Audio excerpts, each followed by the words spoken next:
And our hopes with the interview is for you to get a better understanding why Islam is the fastest growing religion on earth. So, Brother Dawood, Assalamu alaikum wa rahmatullahi wa barakatuh. Alaikum salam. Now, Brother Dawood, for the people watching, I guess the curiosity has always been why people are converting to Islam. And, you know, being your background, I thought it would be fascinating for them to learn a little bit more about your conversion. So can you tell us a little bit about yourself? My name is David Alexander, I'm 29 years old. I come from Moose Jaw, Saskatchewan. I'm Aboriginal Canadian, I'm Lakota Cree. I basically grew up in a little place called Moose Jaw and went through a lot of problems as Aboriginal families do go through, alcoholism, drugs, right from the day I was born. My mom drank constantly, even throughout my pregnancy till I was born, and throughout the 5 years that I lived with my mom and dad. No, I don't want to interrupt, but I want people to understand. Now, the average Canadian who's let's say, not practicing any faith, they think that the legal drinking age is at 18. I mean, I went through high school, and I know that sometimes that's not the case. But let them really understand where you're coming from. Like, at what age were you starting to do drugs and drink? For me, drinking started at 9 on my birthday.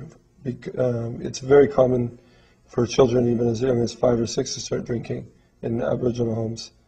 Wow, that's amazing. So continue. So basically, that's where we come from. I mean, it's Saskatchewan, Manitoba, where the major populations are of Native people. It's very common for families to drink with their children. It's, you know, they don't get mad at you. I remember being 4 or 5 and sneaking the odd beer, and, you know, my mom was like, "Oh, okay." It was like no problem in their eyes, and it's because of the accustomed to alcoholism that's happened to their people become used to having it around, and no help or no services to support them or guide them elsewhere. Did you have any religions growing up? My father was a practicing Catholic, but it wasn't really like enforced or anything like that. Not really. I mean, in Aboriginal terms, we believe in a one Creator.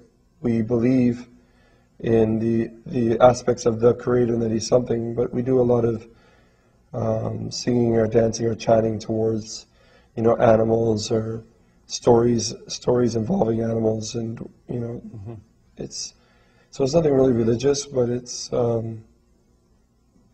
different because you feel that it's right at the time, and then you realize when you become when I became Muslim that it's not the proper way to appreciate, you know, the Creator, Allah. So, I mean, coming from where you came from, how does a person from an Aboriginal background take an interest in Islam? Well, when I was 16, I looked at Christianity, and I was reading the Bible. I was actually taking it really good. I cut down my drinking. I wasn't drinking as much, and I was going to a church. And whenever I read the book I was reading, I didn't feel it connected as if that was the true message. That was, you know, the first things I was taught were the first 2 commandments. One, I shall worship one God and only one God. The second, I should not make idols of my God.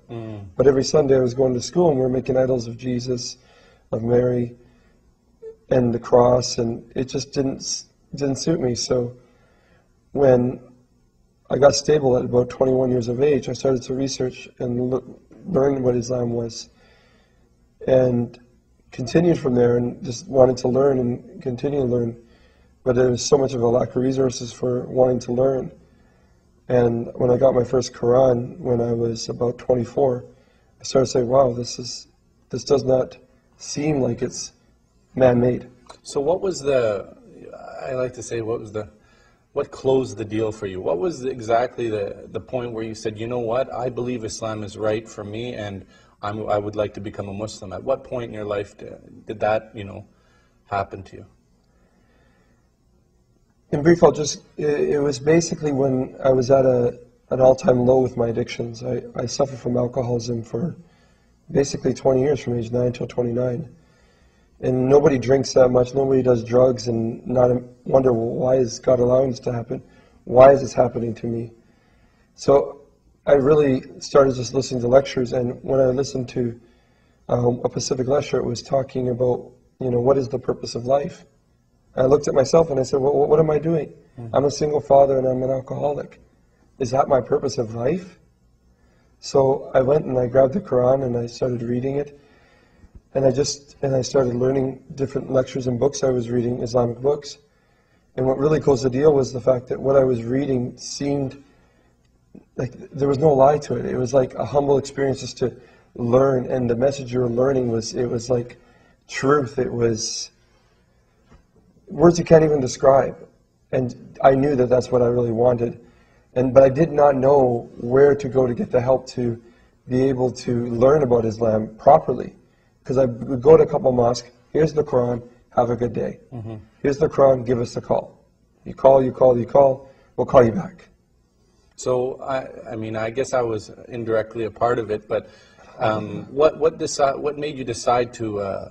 Yeah, it was kind of funny because I Googled convert to Islam Toronto, turn to Islam Toronto, and nothing really popped up over a couple of days. And on May 5th, I Googled it and your website popped up.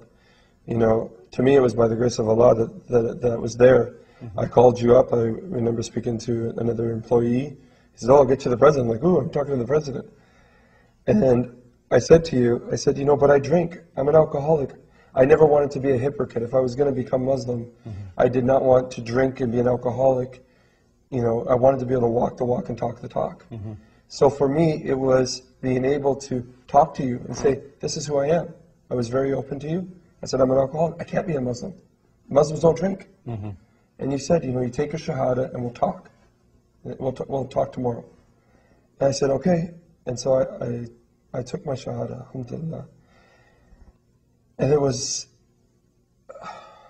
basically an experience that I don't even know how to describe. I literally took the alcohol that I left over in my house. I dumped it all out. I went down and prayed. And it was like I was free. I was literally free from that lifestyle that I lived, that was encrypted into my mind, that you're a native, you're an alcoholic, these are the things that you are. And, it was like just a freedom that I've never experienced before. So at that point, I remember meeting you for the first time. So, and I actually went to your apartment and I saw there were cases of beer. There must have been at least 24 packs of beer in your closet. There was 9 to be exact, and I told you that. Oh, that's just a week's supply. Yeah, unfortunately. So since you accepted Islam, what has happened to you? You've been Muslim now for how long? I believe it's been 8 months. 8 months. So what has happened? How has your life changed in a positive or negative way? Alhamdulillah, my whole life has changed. Mainly I'll just go into briefly about what you guys have done. In the beginning, you guys got me, you told me, okay, you should move into a more Islamic community. I was living in the Lakeshore area in Toronto here, and it's got lots of alcoholism. You got about 12 or 13 bars, beer stores, liquor stores. If you're trying to change, you don't stay in the area where it's all being influenced. So you encouraged me to move, and I remember the whole month going back and forth, sometimes twice a day, just so I could be in an Islamic community in an area. And I did that for a whole month, and I moved into the area. You guys helped me do that. And basically from there, my life has changed. Since May 5th, I've never taken a drink. I've never missed a call to prayer. Alhamdulillah, my child is Islamically growing with great knowledge. I'm now married. Things have changed so much. It's like it's unbelievable, because just 8 months ago, I had children's service involved. They knew of my alcoholism addiction. They were working with me, but it wasn't like I wasn't receiving the message. And to imagine within 8